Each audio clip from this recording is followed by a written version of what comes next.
Hey everyone, happy last day of 2024. Wow, what a year. 2024 was full of challenges and trials and tribulations. It was a tremendously trying year in so many ways, and I would be lying if I said that I wasn't glad that it's over. But in all honesty, I'm more grateful for the healing it brought, the lessons, the growth, and everything that we'll now take with us into 2025. So, with that being said, there's no better way than I personally on my journey can imagine spending the last day of this year than reading this book by Aldous Huxley, The Doors of Perception, which I surprisingly have never read before. This book is like pretty much the wrap up from this entire year. And actually, thus far, along my spiritual awakening journey since 2020. Odd, right? Strange. It's weird. You know, we never know the seemingly random moments of insight and revelation that we receive. You know, that it's just like because I've watched and read I've seen so many programs, so many specials, so mmany shows. I've read so much content on psychedelics and their effects on our mind, psychologically and physiologically, and I've myself, when I was younger, have done LSD and mushrooms, not for the right reasons. I didn't do any research beforehand, and I didn't have an intention set when I did them. Somehow, simply written in this book has given me the insight that I need really to move forward now in my life going into 2025. It's given me the insight into my own mind, a fresh perspective of what's going on in my own mind and how my own mind works, and really always has. He describes the mechanism in the brain that helps filter out, uh, you know, unnecessary information, and what he describes as the mind at large, the universal consciousness, the consciousness of all things. When we're in 5D consciousness, a lot of times we become much more expanded, much more open to receiving. When you take psychedelics during a Kundalini awakening, like I had, you break wide open, and you kind of lose all sense of ego. He describes that mechanism as the reducing valve. Now, all my life, I haven't had as tight of a reducing valve as most people. So I've always been really sensitive. I've always been open to feeling, and I would even say being in multiple places simultaneously throughout time and space. It's like that's what I've dealt with. And then, of course, during my Kundalini awakening, that came back. And the interesting and really cool, but not always pleasant thing that occurred during my awakening was that in my mind, there were like little points, little sparks, and they were memories that were lighting up in my mind. And then they started to connect. So I became like very, very illuminated, and I can remember how I felt as a baby. The dark ways and the darkness that I embodied and the frequency that I was in, even as a baby and a small child. Feeling lost, feeling abandoned, feeling like, just a great sense of doom and despair. I think I was born from a place of abandonment, of doom and despair. So I began to remember all that. Then after my awakening, the knots in my body, like once all that subconscious programming and baggage came to my consciousness, I haven't, but I'm still in the process here 5 years later of healing it, like allowing myself to go through that process of walking through it in the physical reality in order to heal it through action and through changed beliefs. That's how we heal. Your subconscious mind is on the outside. So, in order to heal, we have to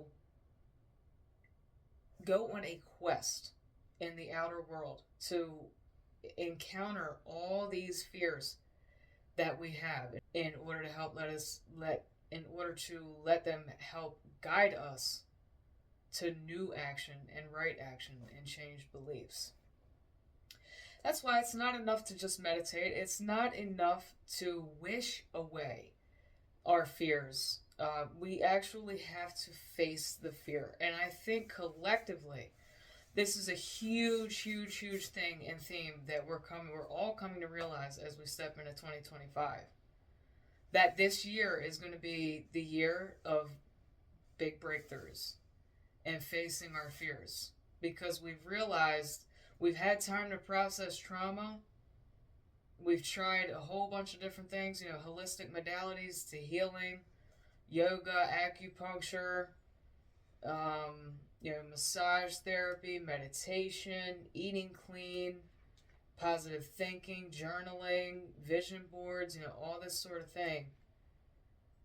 But until we really, really go deep into the root out in the world, if we go into the root within, we say, I have this fear, I recognize this fear, now how can I move forward with this fear? That's going to be what 2025 is going to be requiring of a lot of us.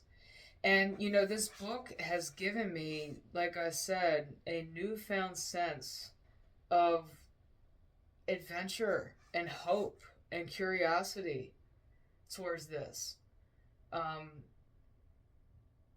Today. Last night was a really hard night for me.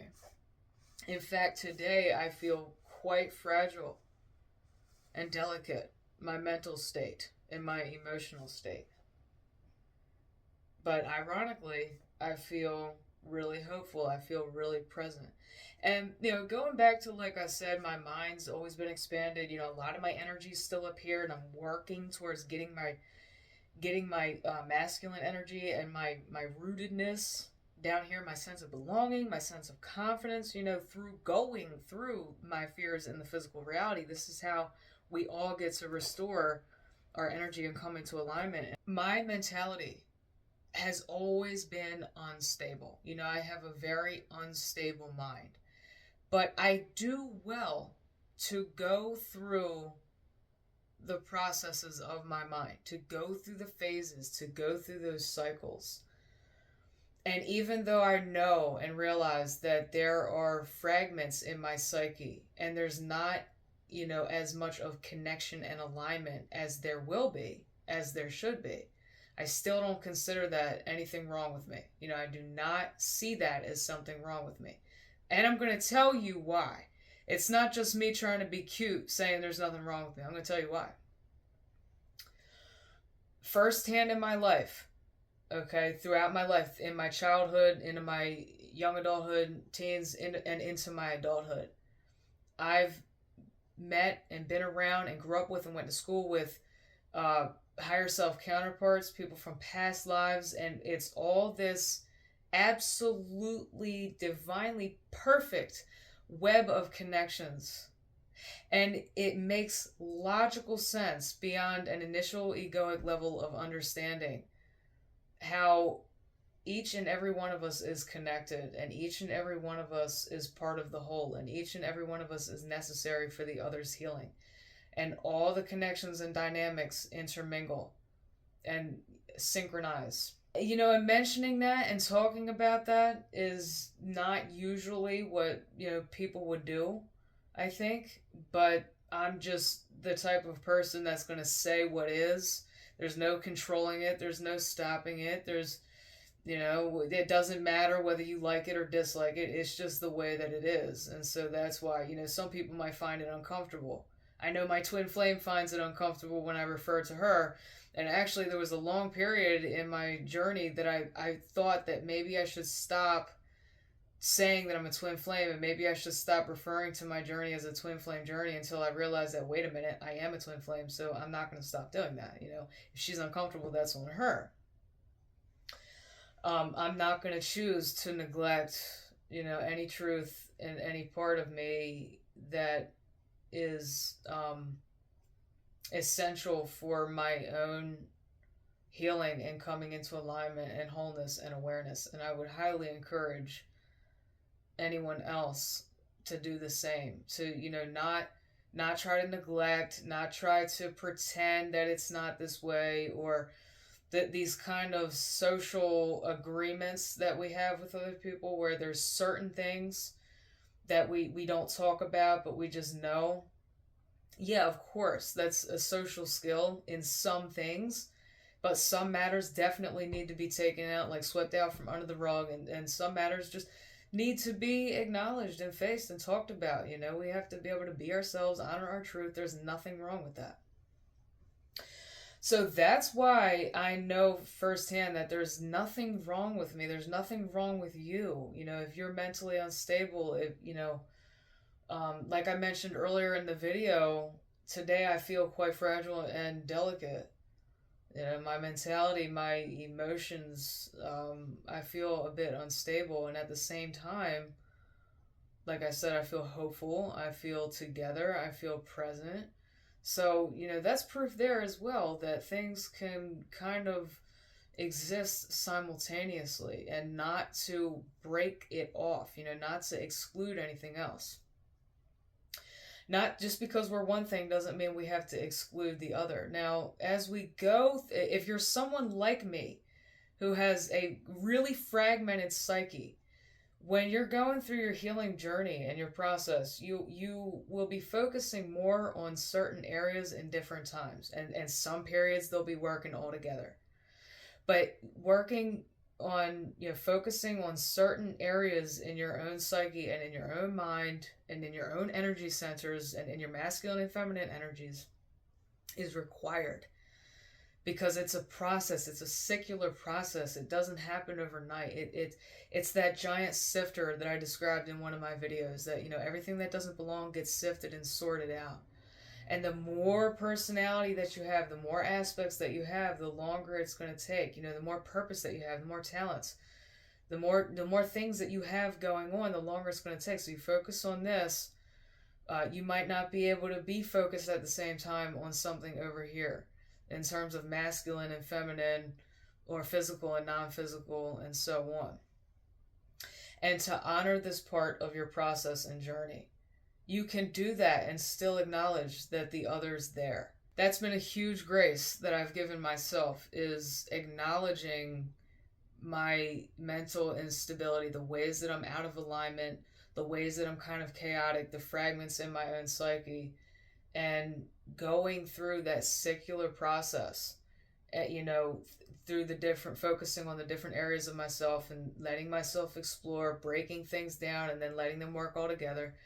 And like cymatics, every time that we deorganize and go into a period of chaos, once you expand, you cannot go back to the previous level of consciousness. So while you might focus on certain things and not be totally expanded elsewhere, every time that we expand, we then get to take everything else with us, and you can't go back. So it's that whole process, it's the breath and pulse of God, which is all of this. It's really all in a constant, in motion process of sorting out what doesn't belong and coming into alignment with what does.